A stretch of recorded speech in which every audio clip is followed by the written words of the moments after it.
Deuteronomy chapter 14, Clean and Unclean Food. You are the sons of the Lord your God. You shall not cut yourselves or make any baldness on your foreheads for the dead. For you are a people holy to the Lord your God, and the Lord has chosen you to be a people for his treasured possession out of all the peoples who are on the face of the earth. You shall not eat any abomination. These are the animals you may eat: the ox, the sheep, the goat, the deer, the gazelle, the roebuck, the wild goat, the ibex, the antelope, and the mountain sheep. Every animal that parts the hoof and has the hoof cloven in two and chews the cud, among the animals you may eat. Yet of those that chew the cud or have the hoof cloven, you shall not eat these: the camel, the hare, and the rock badger, because they chew the cud but do not part the hoof, are unclean for you. And the pig, because it parts the hoof but does not chew the cud, is unclean for you. Their flesh you shall not eat, and their carcasses you shall not touch. Of all that are in the waters you may eat these. Whatever has fins and scales you may eat. And whatever does not have fins and scales you shall not eat. It is unclean for you. You may eat all clean birds. But these are the ones that you shall not eat: the eagle, the bearded vulture, the black vulture, the kite, the falcon of any kind, every raven of any kind, the ostrich, the nighthawk, the seagull, the hawk of any kind, the little owl and the short-eared owl, the barn owl and the tawny owl, the carrion vulture and the cormorant, the stork, the heron of any kind, the hoopoe and the bat. And all winged insects are unclean for you. They shall not be eaten.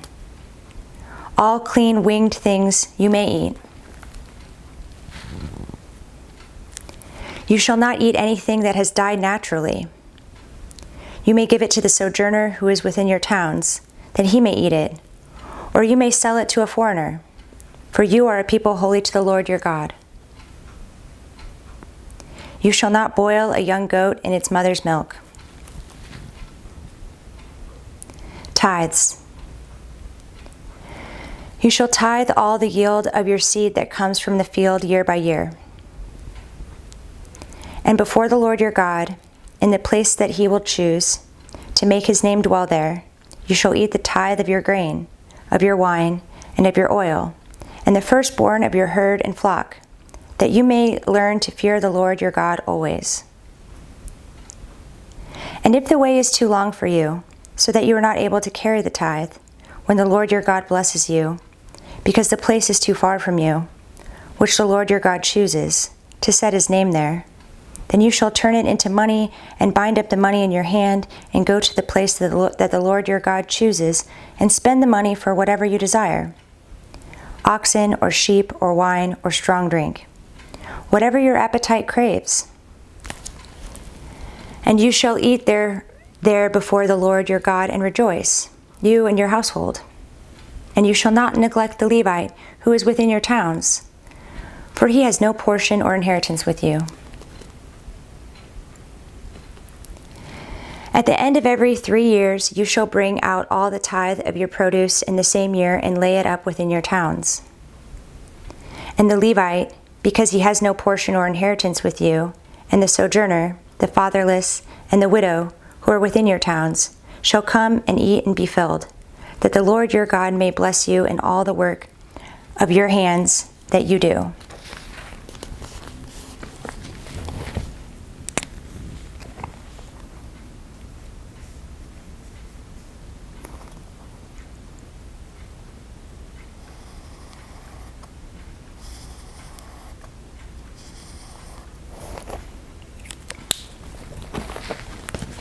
Chapter 15.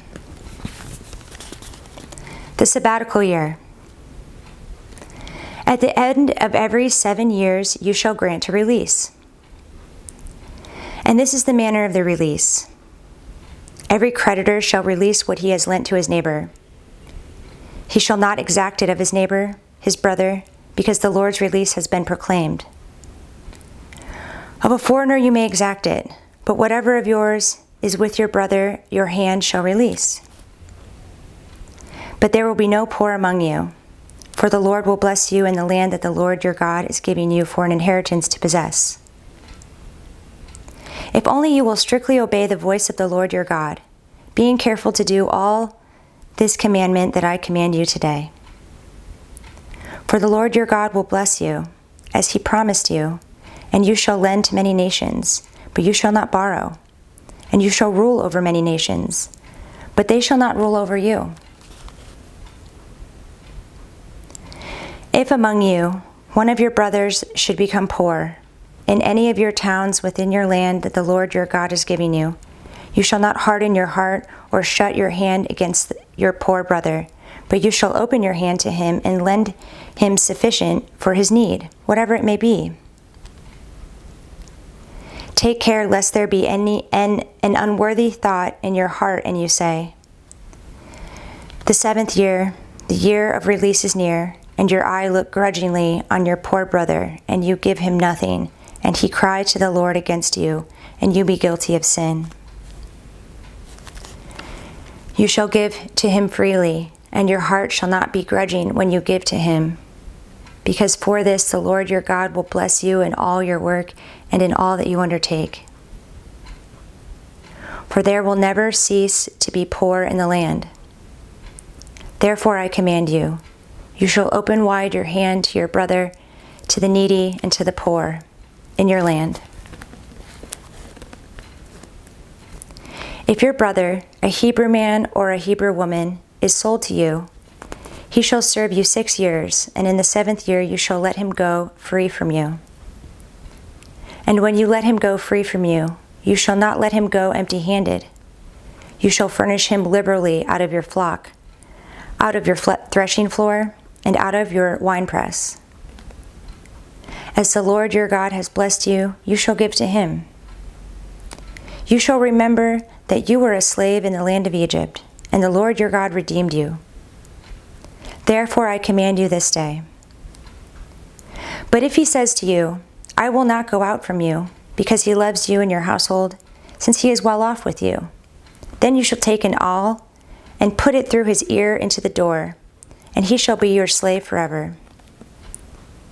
And to your female slave you shall do the same.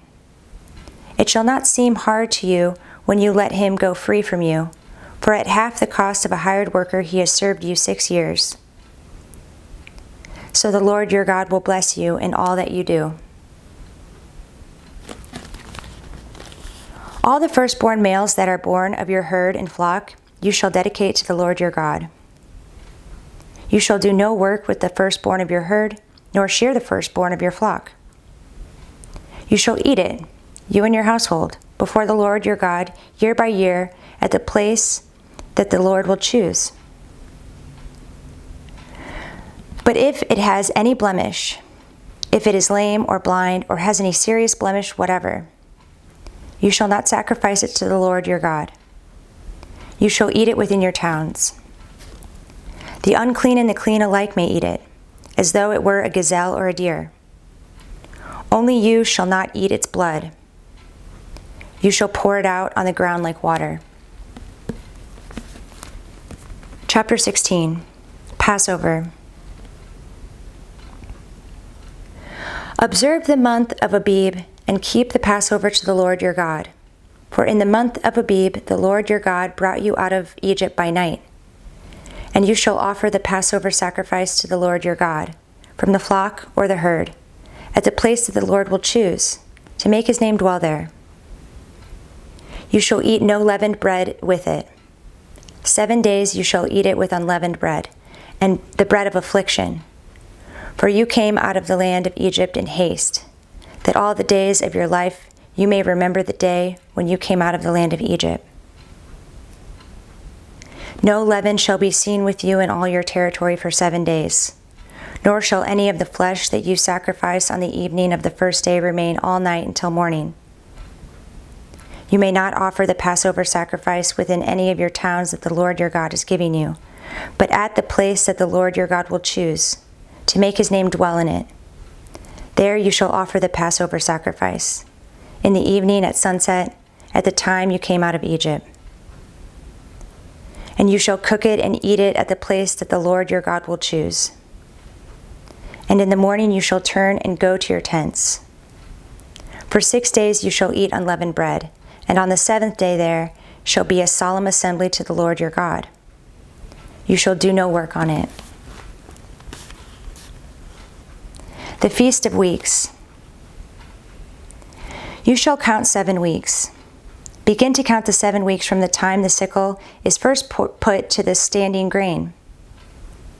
Then you shall keep the Feast of Weeks to the Lord your God, with the tribute of a freewill offering from your hand, which you shall give as the Lord your God blesses you. And you shall rejoice before the Lord your God, you and your son and your daughter, your male servant and your female servant, the Levite who is within your towns, the sojourner, the fatherless, and the widow who are among you, at the place that the Lord your God will choose, to make his name dwell there. You shall remember that you were a slave in Egypt, and you shall be careful to observe these statutes. The Feast of Booths. You shall keep the Feast of Booths 7 days, when you have gathered in the produce from your threshing floor and your winepress. You shall rejoice in your feast, you and your son and your daughter, your male servant and your female servant, the Levite, the sojourner, the fatherless, and the widow who are within your towns. For 7 days you shall keep the feast to the Lord your God at the place that the Lord will choose, because the Lord your God will bless you in all your produce and in all the work of your hands, so that you will be altogether joyful. 3 times a year all your males shall appear before the Lord your God at the place that he will choose, at the Feast of Unleavened Bread, at the Feast of Weeks, and at the Feast of Booths. They shall not appear before the Lord empty-handed. Every man shall give as he is able, according to the blessing of the Lord your God that he has given you. Justice. You shall appoint judges and officers in all your towns that the Lord your God is giving you, according to your tribes, and they shall judge the people with righteous judgment. You shall not pervert justice. You shall not show partiality, and you shall not accept a bribe, for a bribe blinds the eyes of the wise and subverts the cause of the righteous. Justice, and only justice, you shall follow, that you may live and inherit the land that the Lord your God is giving you. Forbidden forms of worship. You shall not plant any tree as an Asherah beside the altar of the Lord your God that you shall make. And you shall not set up a pillar, which the Lord your God hates.